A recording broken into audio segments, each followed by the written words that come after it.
नमस्कार, times of Swaraj में आप सबों का स्वागत है। मैं हूं संतोष सिंह और आज हम टाइम्स ऑफ स्वराज में चर्चा करने जा रहे हैं कि 2024 के लोकसभा चुनाव का जो परिणाम सामने आया है, उस परिणाम के बाद जिस तरीके से राहुल का कॉन्फिडेंस बढ़ा है, इसका असर अब बिहार कांग्रेस पर भी दिखने लगा है। जी हाँ, परिणाम के बाद कांग्रेस के कार्यकर्ताओं में, कांग्रेस के नेताओं में एक अलग तरीके का जोश और जुनून देखने को मिल रहा है।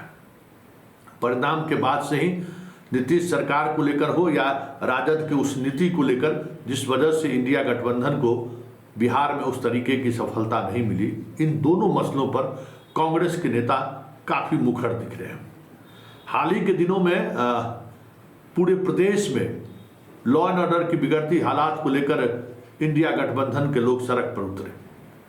आरजेडी का कोई बड़ा नेता सड़क पर नहीं उतरा, न प्रदेश अध्यक्ष, न लालू परिवार का कोई सदस्य, लेकिन कांग्रेस का प्रदेश अध्यक्ष अखिलेश सिंह, विधानमंडल के नेता सहित तमाम विधायक और कांग्रेस के कार्यकर्ता सड़क पर दिखे। पटना में पहली बार आरजेडी से ज्यादा झंडा कांग्रेसियों का दिखा। एक अलग तरीके का कह सकते हैं कि पॉलिटिकल चेंज का एहसास कांग्रेसी कार्यकर्ताओं के उत्साह से देखा जा सकता था। इतना ही नहीं, विधानसभा का सत्र की जो शुरुआत हुई है, उस दौरान भी कांग्रेस के विधायक जिस तरीके से एग्रेसिव होकर स्टैंड ले रहे हैं नीतीश के खिलाफ, सदन से लेके सदन के बाहर तक, वो भी देखने वाली बात है। कहीं न कहीं लग रहा है कि उत्साह से लवरेज है बिहार कांग्रेस। हो भी क्यों ना, राजद के लाख प्रयास के बावजूद, या यूं कहें राजद की जो राजनीति थी, जिस राजनीति को लेकर हम बार बार चर्चा करते हैं कि ये राजनीति मोदी को लाभ पहुंचाने वाली राजनीति थी, उसके बावजूद भी कांग्रेस अपने दम पर कटिहार, किशनगंज और सासाराम का चुनाव जीत गया। अपने दम पर आप कह सकते हैं। और राहुल गांधी के आने के बाद लास्ट चरण में जिस तरीके से आरजेडी को भी लाभ हुआ, उससे भी कांग्रेसी कार्यकर्ताओं में खास उत्साह देखने को मिला। लेकिन सवाल यह है कि इस उत्साह को बनाए रखने के लिए कांग्रेस का केंद्रीय नेतृत्व कितना गंभीर है, क्योंकि बात अब ये चल रही है कि जिस तरीके से पार्लियामेंट में पप्पू यादव कदम से कदम मिलाकर कांग्रेस सांसद के साथ चल रहे हैं, कांग्रेस के साथ खड़े हो रहे हैं, सोनिया गांधी परिवार को लेकर जिस तरीके से वो सदन से लेके सदन के बाहर तक स्टैंड ले रहे हैं, एक साफ संकेत है कि आने वाले समय में बिहार प्रदेश कांग्रेस को पप्पू यादव जैसे नेताओं का पूरा समर्थन मिल सकता है। समर्थन ही नहीं मिल सकता है, आने वाले समय में कन्हैया जैसे नेताओं की भी बिहार की राजनीति में एंट्री हो जाए तो कोई बड़ी बात नहीं हो, क्योंकि राहुल गांधी का लालू परिवार से पूरी तौर पर मोह भंग हो चुका है। और इस चुनाव 2024 के लोकसभा चुनाव के बाद जो हैसियत राजद की रही है, उसके बाद राष्ट्रीय राजनीति में वैसे भी अब राजद की कोई उस तरीके की पकड़ इंडिया गठबंधन में नहीं रहा। जो पकड़ अखिलेश यादव का है या अन्य ममता बनर्जी का है, जिस तरीके का पकड़ अरविंद केजरीवाल का है, वो पकड़ अब नहीं रहा। मतलब कह सकते हैं कि पिछलुगू वाली स्थिति हो गई। और इसके लिए कोई अगर जिम्मेवार है तो राजद और सिर्फ लालू परिवार जिम्मेवार है, और लालू तेजस्वी जिम्मेवार है, जिसने बिहार की राजनीति को 2024 के लोकसभा चुनाव को नेशनल नैरेटिव बनने ही नहीं दिया। वो लगातार इस काम पर लगे रहे कि 2025 में कैसे हम चुनाव जीते, इसका बिसात वो बिछाते रहे।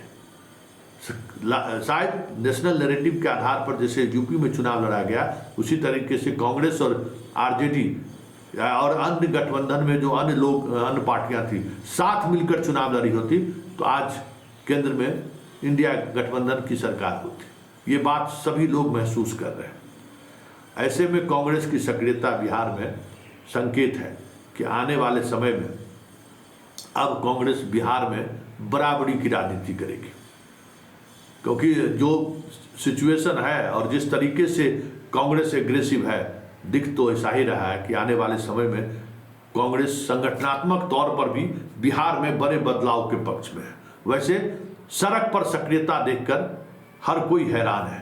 वो अखिलेश सिंह जो घर से निकलते नहीं थे, वो प्रतिरोध मार्च में इस तरीके से लीड किए कांग्रेस को, हर कोई हैरान था।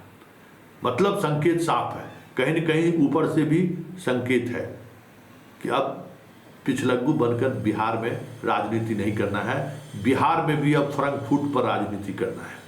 और वो राजनीति सीधे तौर पे जनता के बीच जाकर हो, जनता से संवाद स्थापित करके हो, या फिर जनता की समस्याओं को लेकर सड़क पर उतरने को लेकर क्यों ना हो। कांग्रेस सबसे आगे रहे, कांग्रेस लीड करते हुए दिखे, ये केंद्रीय नेतृत्व का संकेत है। ये साफ चंद दिनों के कांग्रेस कार्यकर्ताओं के उत्साह और आंदोलन से समझा जा सकता है। लेकिन बड़ा सवाल यह है कि लालू परिवार का जो सोनिया गांधी से जो रिश्ता है, क्या वो रिश्ता फिर कहीं बाधक तो नहीं बनेगा? क्योंकि इस बार प्रियंका भी और राहुल भी लालू परिवार से खासे नाराज हैं। लेकिन सोनिया गांधी अगर वीटो लगा देंगी तो दोनों भाई बहन अक्सर जो देखा गया है वो चुप्पी साध लेते हैं। लेकिन इस बार हालात कुछ अलग है, क्योंकि सोनिया गांधी ने भी पप्पू यादव और कन्हैया को लेकर लालू परिवार से बात करने की कोशिश की थी, लेकिन उन्होंने बात करना तो दूर, फोन तक रिसीव नहीं किया। इस बात का मलाल लालू के इस ये जो चरित्र रहा है ना, इसको लेकर सोनिया को काफ़ी मलाल है। ऐसे में अगर राहुल की चली तो ये तय मानिए कि इस बार कांग्रेस बिहार में ड्राइविंग सीट पर बैठे हुए नजर आ जाए तो कोई बड़ी बात नहीं होगी, क्योंकि लगातार हार ने लालू परिवार के उस अहंकार को चोटिल किया है, उस अहंकार को दमित किया है, जिसके सहारे वो अपने आप को हमेशा ड्राइविंग सीट पर दिखाने की कोशिश करते रहे, और जो उनके साथी थे उनको हमेशा वो नज़रअंदाज करते रहे। रुपौली चुनाव में भी बहुत तरह की चीज़ें सामने आई हैं। देखिए अब आगे आगे होता है क्या, लेकिन इतना तय है जिस अंदाज में कांग्रेसी सक्रिय हुए हैं 2025 के चुनाव में, कांग्रेस बराबरी की सीट पर चुनाव लड़ने की जिद कर दे, जिद ही ना करें, बराबरी का सीट ले ले चुनाव में, तो कोई बड़ी बात नहीं।